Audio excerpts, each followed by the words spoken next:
Good evening, मैं doctor सरला। कल हमारा टॉपिक चल रहा था राष्ट्रपति के लिए।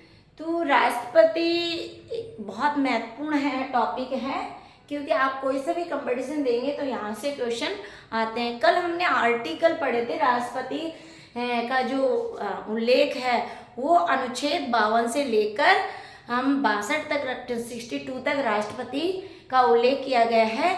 तो उसमें प्रत्येक आर्टिकल में उनको डिवाइड किया गया है। जैसे 52 में भारत का एक राष्ट्रपति होगा, अपन रिवीजन करवा देते हैं।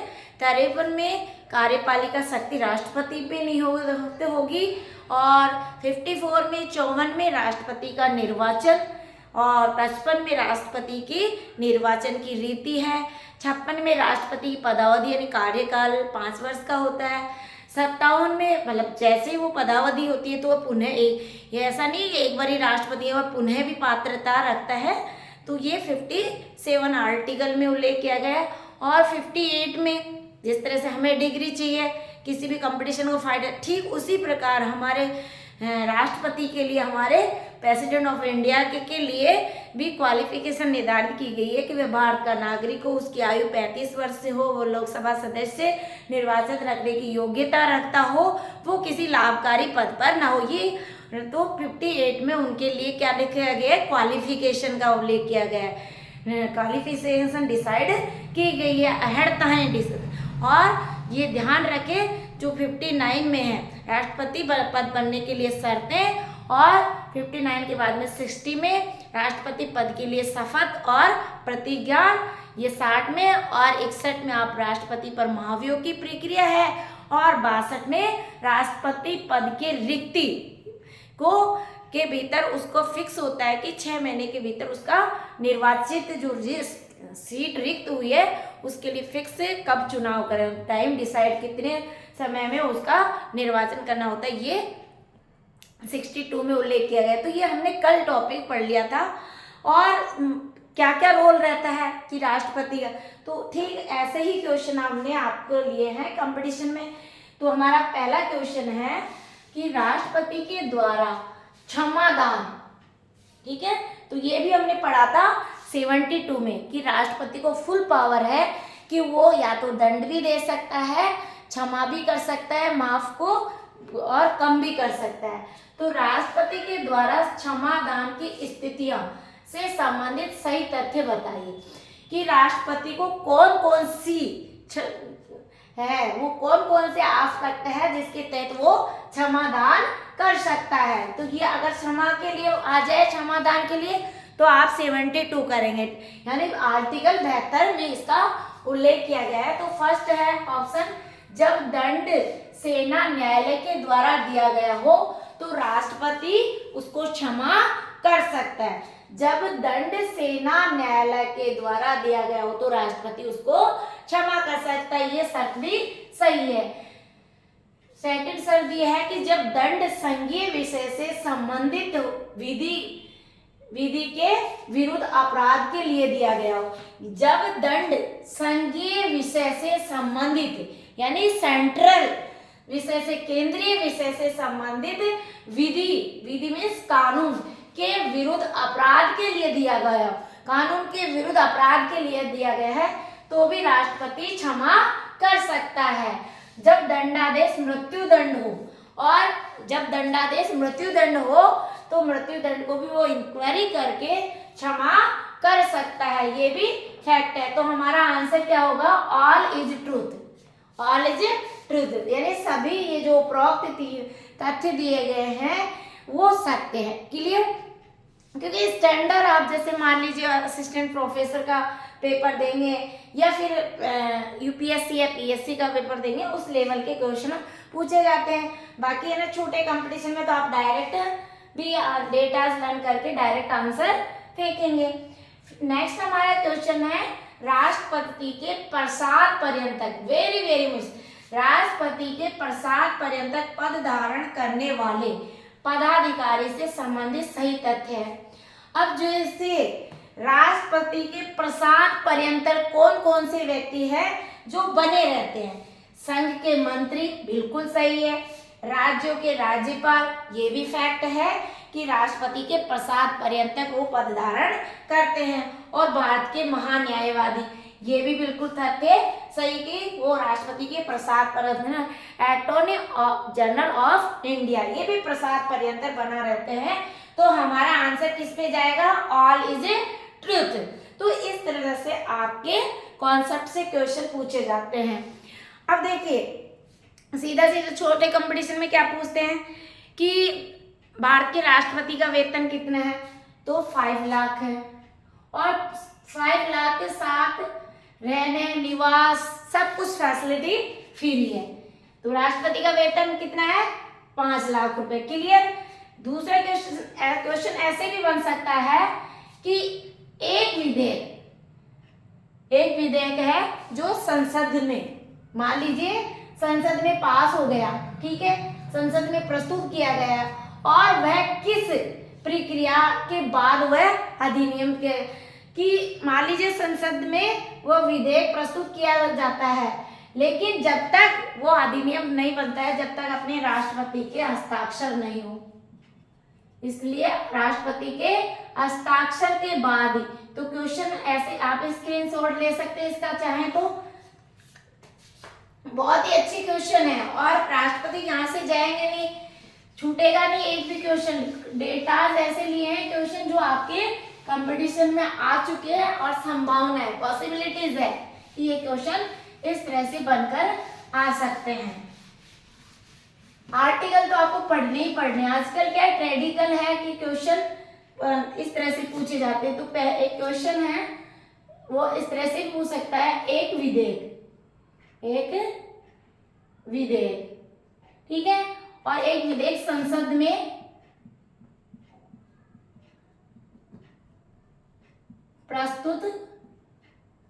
संसद में क्या किया है? प्रस्तुत किया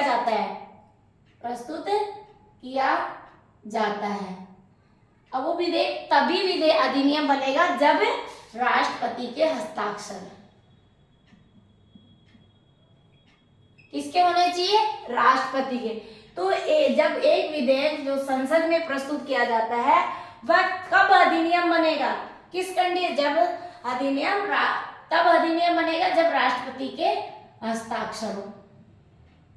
हस्ताक्षर किसके होंगे? राष्ट्रपति के। तो वो अधिनियम बन जाएगा, अधिनियम बन जाएगा। अगर राष्ट्रपति के साइन नहीं हुए तो अधिनियम नहीं बन सकता। नेक्स्ट क्वेश्चन ऐसे भी होता है, राष्ट्रपति का वेतन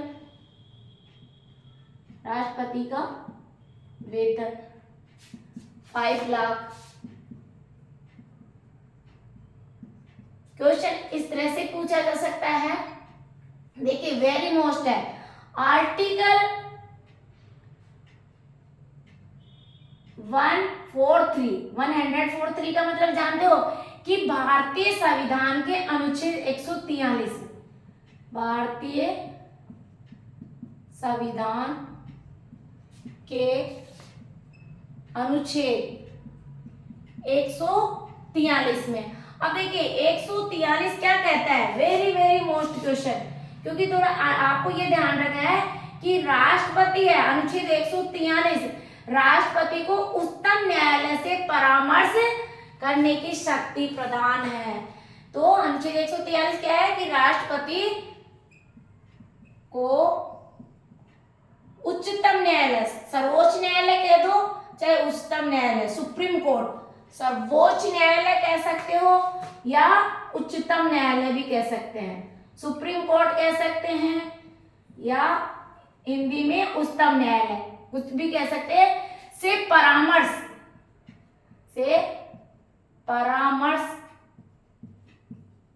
करने की शक्ति प्रदान की गई है। अब देखिए राष्ट्रपति है वो आर्टिकल्स 143 के भीतर वो उच्चतम न्यायालय से एडवाइस ले सकता है, कंसल्ट कर सकता है।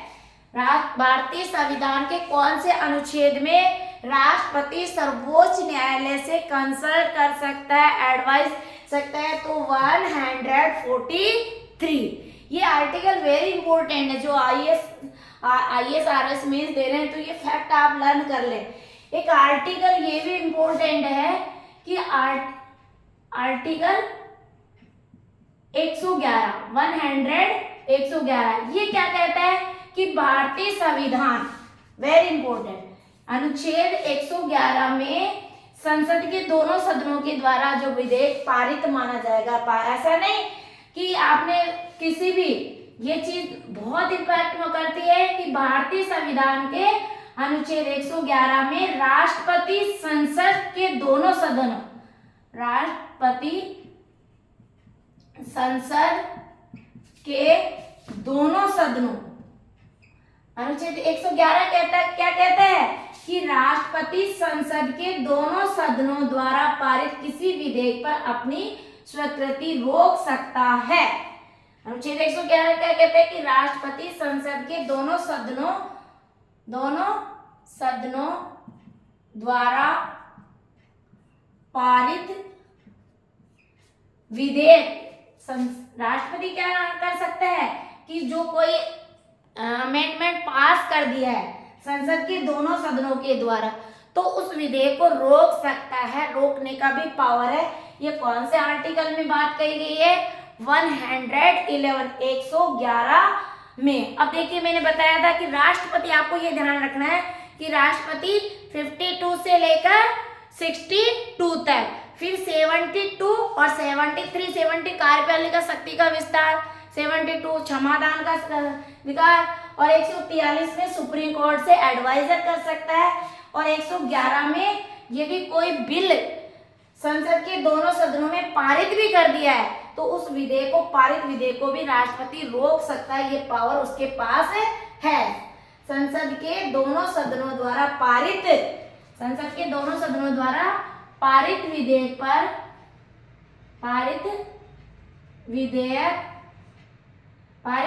पर अपनी स्वीकृति रोक सकता है। क्लियर?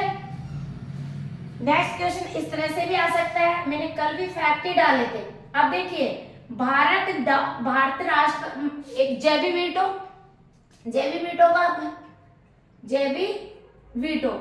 अब जेबी वीटो से आप समझे कि जो भारत का राष्ट्रपति है ना, वो भारतीय डाक अगर विधेयक 1985, ये 86 ध्यान रखना, जेबी वीटो भारतीय डाक विधेयक, वेरी मोस्ट क्वेश्चन, ये भी भारतीय डाक विधेयक 1986। क्वेश्चन कैसे पूछ सकता है कि भारत के राष्ट्रपति ने किस एकमात्र मामले में जेबी वीटो का शक्ति का प्रयोग किया था? किस मामले में जेबी वीटो शक्ति को प्रयोग किया था? तो भारतीय डाक विधेयक 1986। ये रट लेना, क्योंकि रट लेना आपकी भाषा में समझ लेना कि ऐसा राष्ट्रपति ने जेबी वीटो का प्रयोग कब किया था? तो भारतीय डाक विधेयक, वेरी मोस्ट क्वेश्चन है। एक क्वेश्चन है कि निर्विरोध राष्ट्रपति चुने गए थे, ये भी वेरी मोस्ट क्वेश्चन है। तो निर्विरोध राष्ट्रपति चुने गए थे, वो नीलम संजीव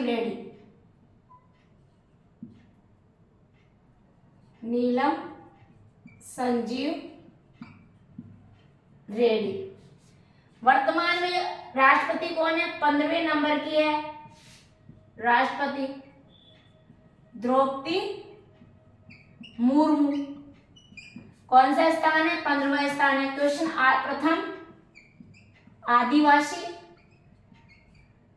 प्रथम आदिवासी महिला और दूसरी महिला राष्ट्रपति, और भारत की कम उम्र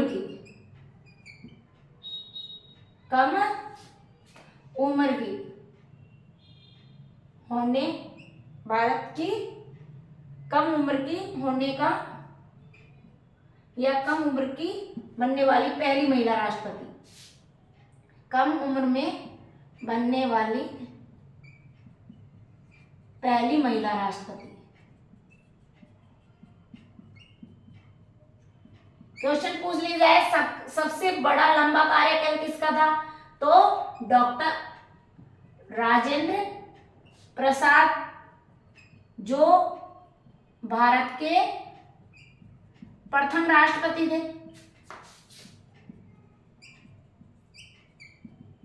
1950 से लेकर 1962 तक, वेरी महत्वपूर्ण क्वेश्चन है। तो देखिए क्वेश्चन कैसे भी आए, क्वेश्चन वहीं से आता है, लेकिन आपको फैक्ट रटने हैं, आपकी भाषा में समझने हैं, वो आपको लर्न करना है। आर्टिकल बता दिया आपको कहाँ से किस किस की नियुक्ति राष्ट्रपति के द्वारा की जाती है, किसकी नहीं की जा सकती है। अब देखिए जो भारत का मुख्यमंत्री, एक क्वेश्चन और आ सकता है कि भारत जो राष्ट्रपति है उसमें कौन भाग नहीं ले सकता, जो वो राष्ट्रपति को वोट नहीं दे सकता।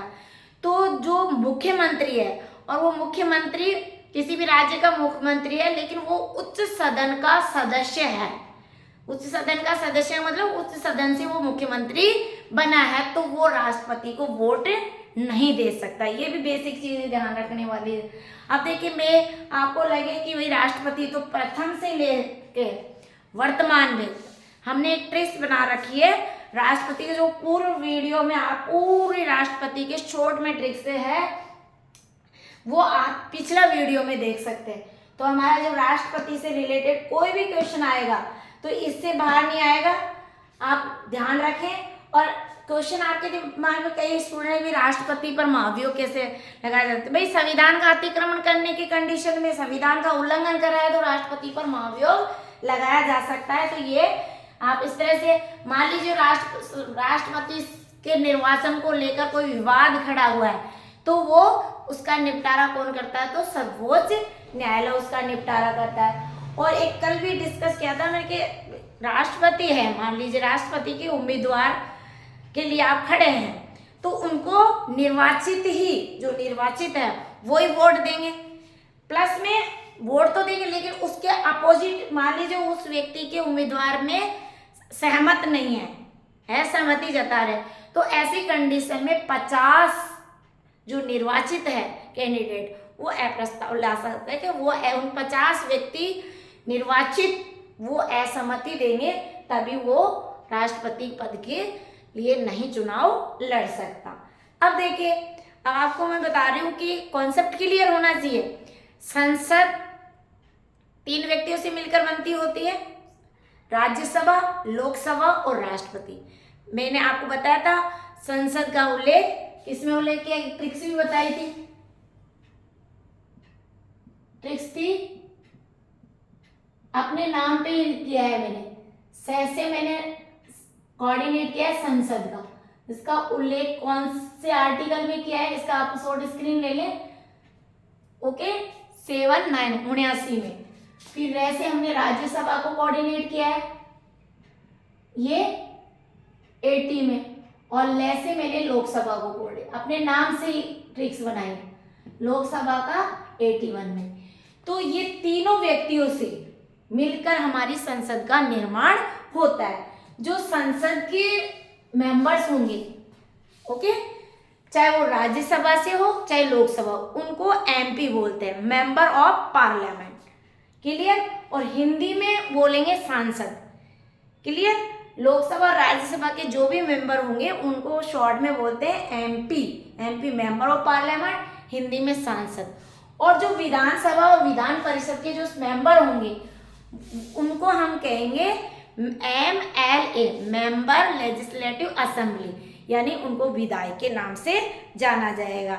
तो इस तरह से आपका प्रत्येक टॉपिक पे हम काम कर रहे हैं और आपके कंपटीशन में कुछ भी हमारे पढ़ाई से बाहर नहीं जाए, इस तरह का आपको नोट्स आपके तक प्रोवाइड करा रहे हैं।